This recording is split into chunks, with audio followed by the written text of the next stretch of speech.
Hello, everyone. This is Fadi, and I want to welcome you back to a continuation of this extraordinary and amazing series that we called Mecca, the Search for a Place. And today we are going to bring to your attention the spotlight on some of the names of those who are the few, the brave, or maybe you can call them the fools, who have basically unearthed some of this material, if not even most of this material that Jay, his team, and also including myself, bringing it to your attention so that you're aware of what's going on in terms of the origin of Islam and any contradictions and any holes really in the Islamic narrative as opposed to these facts that are being unearthed. So Jay, can you tell us a little bit more about the names behind this research? Yeah, and this is something that's absolutely important that we do this. I hear an awful lot of people say, Jay, we love the research you're doing. This is amazing what you're doing. Keep at it. And I have to keep on responding. It's not my research. I have done an infinitesimal little of this. This is really others whose shoulders we stand upon. And that's why we need to give credit for all the stuff that you and I have been doing for the last 2 years. All the material on the Qira'at, all the material on the manuscripts, all the material on the Qiblas, all the material on the quest, all the material on that which we use in the historical paradigm, the historical critique comes from others. So let's go ahead and let's look at the slide and let's start to put up some of their faces and start putting up the names and give them credit. Give credit where credit is due. Let's start with the primary revisionist. Here you see Ignaz Goldziher. He was the one that really got working in the 1920s on the Hadith, the fact that they're too late. Theodor Naldodeke, coming out of Germany in 1930s. He was an expert in Arabic, Persian, and Syriac. When you go to Arthur Jeffrey, from Australia in the 1950s, late 1950s, he was the one that really helped us with the foreign words within the Quran. Looking at Joseph Schock, coming back out of Germany, was the one that really confronted Islamic law and said it's much too late. It doesn't exist until the 9th century. John Wansbrough, he considered to be the father of the revision school. The whole revisionist school, you'd say, must be placed at his feet. He's an American, though he did all his teaching at the School of Oriental and African Studies there in London, and it was from his students.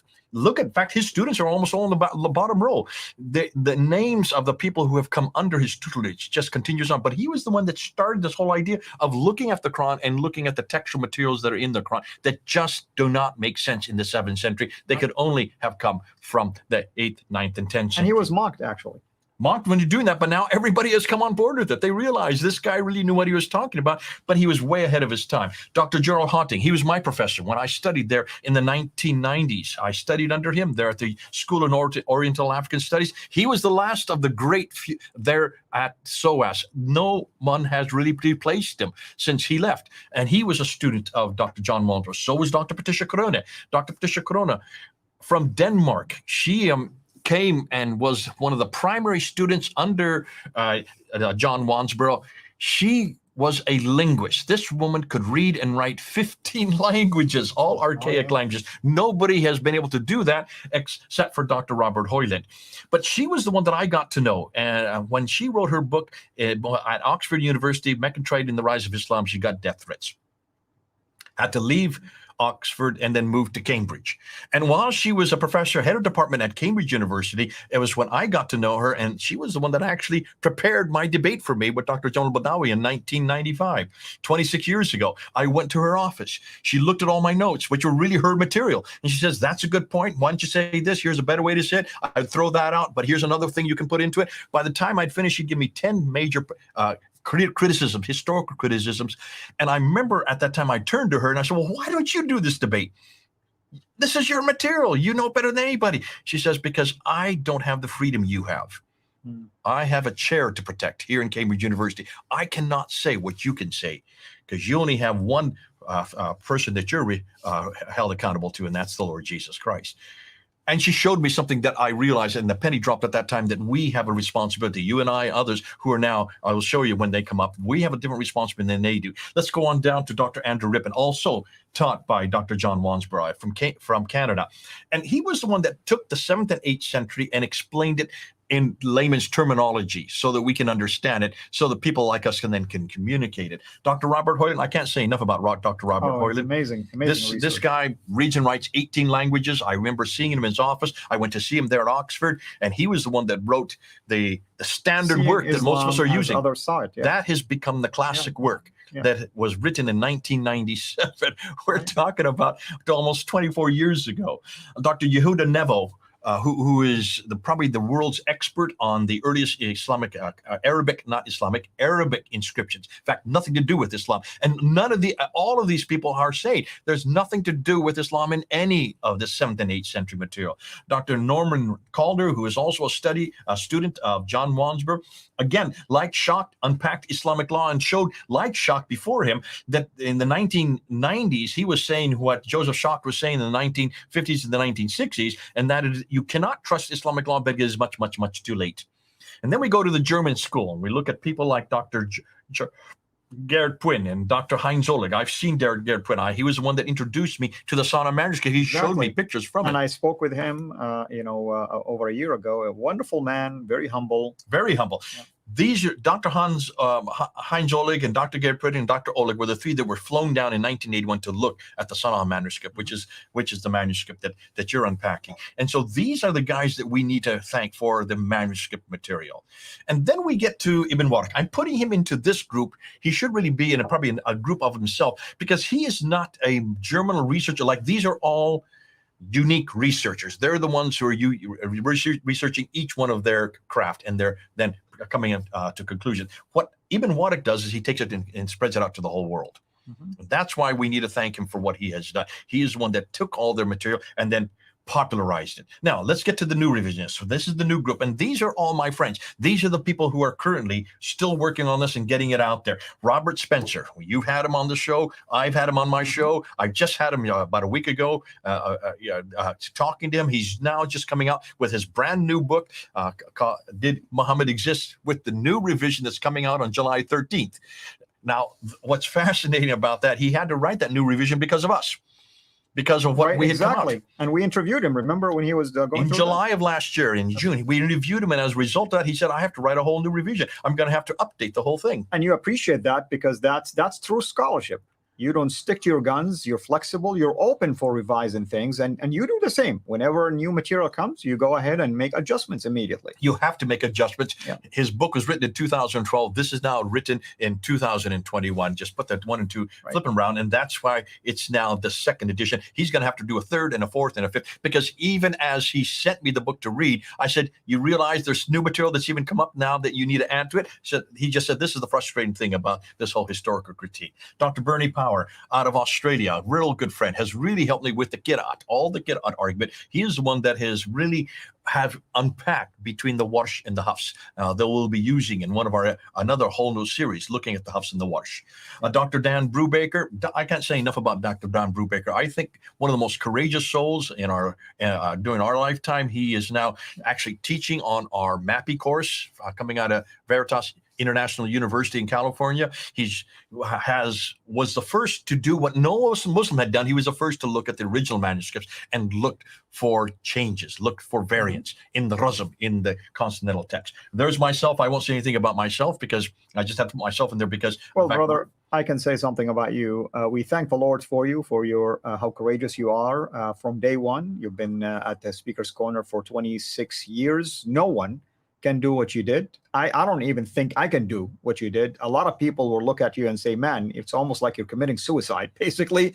But praise God, your work has been an inspiration to many, including our dear sister Hatun, who and she's the one that really has taken on that and has really pushed it and pushed the envelopes like no one else I've ever seen. Hatun Tash, we have to give her credit for all the Qira'at, taking this to the world and holding it up there and forcing the Muslims to deal with it. You would have not had that interview a year ago had it not been for this 5'2" girl, Hatun Tash, who has taken over my ministry, has run with it, and has gone much further than I ever did. And I think we have to give credit to her because she is not only pushing the Qira'at argument, she's pushing almost every argument, censorship, freedom of speech, you name it, she's doing it. Al-Fadi, you're next because you're the one that has helped the rest of us to get it out into the public sphere because of CIRA International. Thank God that you're around. And see, you're such a unique player because you're the only one that I know that is actually from the seed of Islam. You have actually come out from where Islam began. You are Saudi Arabia. This was your religion. Like Hatun Tash, you're both converts out of it. But more than that, you're not hiding behind that. You're not hiding by like an awful lot of previous Muslims don't want to show their face. You show your face. You want to talk. You want to unpack it, and more, you're taking the flack for it. I don't know how many times people have mocked you for the dress that you're wearing, which is your native dress, is it not? It is. It is. And you know what? I do it for my Muslim people because I love them and I want them to know the truth. And it will be uncharacteristic of us to hide this truth from them and claim that we are serving them. Okay. God bless you. And this is why we've had such a good relationship, because we work well, the two of us spelling off each other. I've got Sarah Lumger there. I put her there because she is the one that is doing so much work on slavery, on Islamic slavery. She is a descendant of slaves herself. Her mother has a degree on transatlantic slavery. She has said, wait a minute, what about Islamic slavery? What about the much bigger slavery? And so that's why she needs to be there, because she is also unpacking a whole other side of history that we have not dared to touch. And especially now with what's happening with BL and the Black Lives Matter, we need to unpack this and say, folks, if you really believe that Black Lives Matter, why aren't you confronting Islam? Islam, what they have done with black people is much more horrendous than anything that the Atlantic slave trade. But that's a whole area that we really bring in. You need to bring her on your show, and you need to have her unpack it. And then there's Mel, and Mel from Sneakers Corner. Mel was a friend of mine way back in the 2014, 15. He used to come to Speaker's Corner, but he was always so quiet. He'd always stay in the crowd. He'd come out afterwards and have coffee with us and eat with us, and then he'd fly back to his house. But he never really said much. I never really got to know him until I came to America. And then suddenly he started emailing, same Mel. And suddenly I realized this guy is a real historian. He has been unpacking this material, and he's been doing it for years. And he's been going back to the earliest sources he could find. He has created a whole team around him, including Murad that you see there. Murad is one of his the best people on his team. And he and Murad have now created, they have a guy named Joel. They have a woman named Sarah. They have another fellow that I can't remember his name right now, out of India, and now they have just brought on Odon Lafontaine out of France, who really came into this work because of the coins that I brought up last year. He has just come out from France with all of his coterie of friends. So these are the new revisionists. You're going to see their faces. Murad can't show his face. That's why I just put up the picture that standardizes him. He's not permitted to do so because he lives in the Middle East. He must be careful because of the fact that he would be shut down real quickly if they found out and knew who he is. So those are the people we need to thank for, the people whose shoulders that we stand up, and the new revisionists. That's the people who we're going to be continued to work with. They're our colleagues, they're our friends, they are co-religionists, and at the same time, they are unpacking what we are just beginning to do. All we're doing, Al-Fadi, is getting it out there, making sure that others hear it. We are the spokesmen who are actually popularizing it and communicating it so the others can understand it. Amen, and thank you. This is a very special episode, really. Now people know the faces of those warriors, really, that stick their neck out there and do this research. By the way, all of these names that we mentioned, they have no beef with Islam. They're not there to try to attack Islam or the ideology. They're doing their work. I mean, they're researchers. They're, some of them are just, focused in specific areas and so on and so forth. But our job is to take the research and make this research available for those of you who have no access to some of their material. Maybe you don't know that they exist, you don't know about their book, you don't know anything about what they are working on, and so on and so forth. So this is why I enjoy doing what I'm doing with our brother here, and hopefully next time we are going to talk about yet another problem related to Mecca, and that's the geographical problem, and we will continue from there. And that's another person, Dan Gibson, of course, who have brought most of that to the forefront. And other material that you haven't even heard of yet. Absolutely. That has nothing to do with Dan. There's a lot of stuff that we have to unpack with the geographical progress. Wonderful. Thank you, brother. Thank you, everyone. This is Al-Fadi, over and out. God bless you. Take care. Thank you for watching this video. Be sure to like and subscribe to our channel, CIRA International, and click on the bell so that you receive notifications whenever we publish a new video or go live. I would also like to appeal to you to consider becoming a Patreon patron by clicking the link right below. By doing so, you can give towards the production of these videos. There are also other options for you where you can give to our channel. I thank you from the bottom of my heart.